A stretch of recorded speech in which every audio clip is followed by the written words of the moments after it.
is just kind of have a little conversation where Okay. you would kind of share with us sort of what we talked about very casually. Okay. And then some of those things will obviously help us with what we're trying to do. And I was telling my dad about what we're doing, and he kind of, my dad used to be in the insurance business, and he would listen to folks all the time with all of their excuses.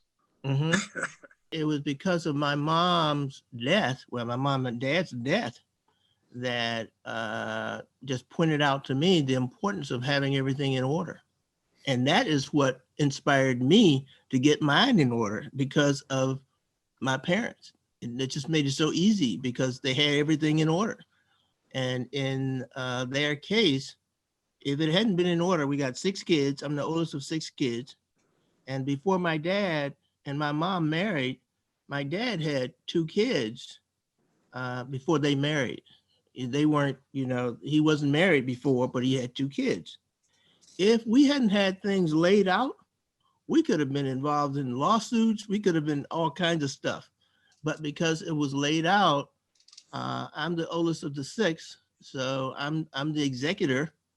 I just took what was already prepared, followed through on it, and we didn't have any arguments. We didn't have any, disputes.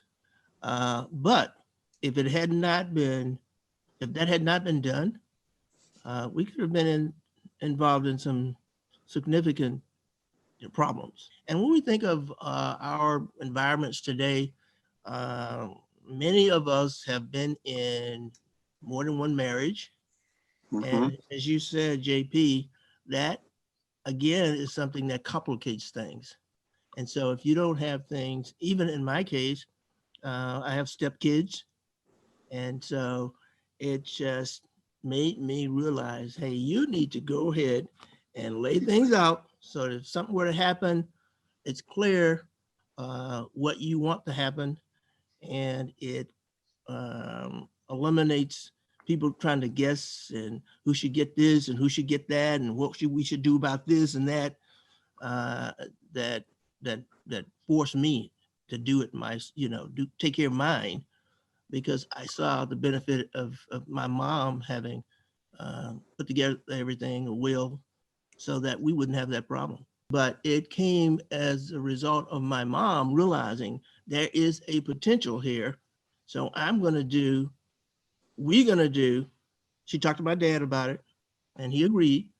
We're going to do what we need to do to make sure that we don't have our kids in a situation where they're arguing about things. Once again, it was the women. Once again, it was the women. It was my mom. Yep.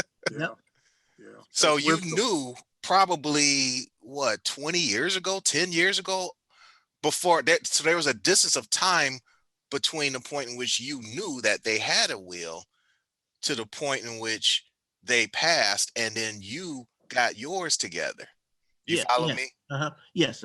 So knowing wasn't enough for you to. That's exactly. Knowing wasn't enough. I'm not putting you on blast, kid. I'm just getting the facts right. I'm an engineer. I'm sorry. Those are facts. And I'm in accounting and finance. I'm a CPA. And I hadn't taken it upon myself to do it. But my mom passed away at 15. And so it took me, even after that, it took me, 2 years to eventually take care of that.